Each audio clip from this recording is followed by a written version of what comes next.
Hello pilots! So you've learned to fly and have some awesome techniques to try out. Now it's time to work on your quality of pictures and video. In this video, our goal is to bring the quality of your pictures and video to the next level.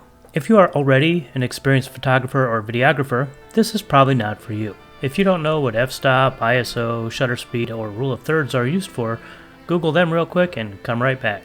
I also assume you will know how to get into the camera settings of your drone. We will work with the basics and show you how to use this knowledge by showing you examples of bad and better images and video. First things first, most importantly, make sure you take the time to get the image quality as good as humanly possible before you take all of your footage. You can fix it in post, but you can save a lot of time by not having to fix it in post.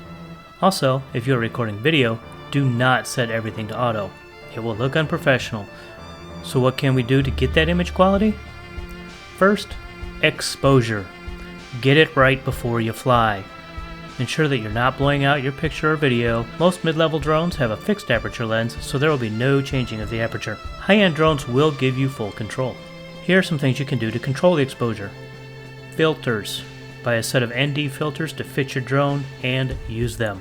If it is sunny out, you may want to use the darkest one. And also you want to set your ISO to about 100, which is usually the lowest. It gives you the best detail. But if you have to change it, make sure you keep it below 800 for the best results. Since most of your shoots will be outdoors and sunny, 100 will be used most of the time. Shutter speed. A lot of people don't take this into account. For pictures, adjust it to whatever works best for the picture. Lower shutter speeds means a little bit of motion blur. For video, you want to basically double what your frame rate is. If you're filming at 30 frames per second, set your shutter speed at 60 minimum. Adjust as needed to get the proper exposure. You may have to go up to about 240-ish on a bright day with a filter and ISO 100. With exposure, you want to err on the side of being a little bit dark. It is easier to get detail out of a dark image or video, but overexposure will be almost completely useless.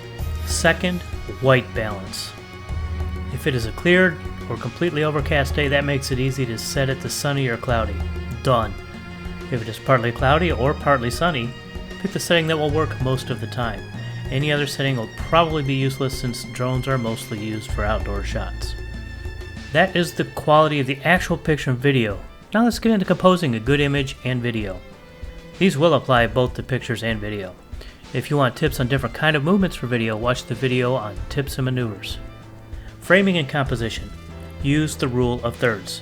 Most mid-level drones will allow you to put the grid lines on your screen so that you can use the rule of thirds. This will help immensely until you just get used to framing in this way.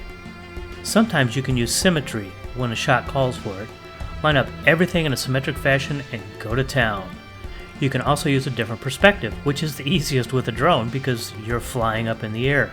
Get straight down shots or at an angle that is a little different than normal. Study other quality work. See how they frame pictures and video. Learn what looks good and what looks great. Also, learn what looks really bad, and don't do those. In the description below, I have a link to a video that goes further into composition, and it doesn't have so much to do with drones, but it's a good starter to understand composition. Now this is just a beginner's course. However, following these will bring you to the next level, and you will be looking like a pro in no time. Just remember to get exposure and white balance right the first time. Take that extra minute to frame your shot properly. If you feel like I've missed something, please leave a comment below so we can help spread the word. I hope you got something out of this video. Please click that like button if you did. If you want to see more like this, click that subscribe button and let's get to 1,000 subscribers. Share this video with anyone you know who could benefit from it. I truly appreciate you watching this video, and you can always check out my other videos. And until next time, fly safe. Bye!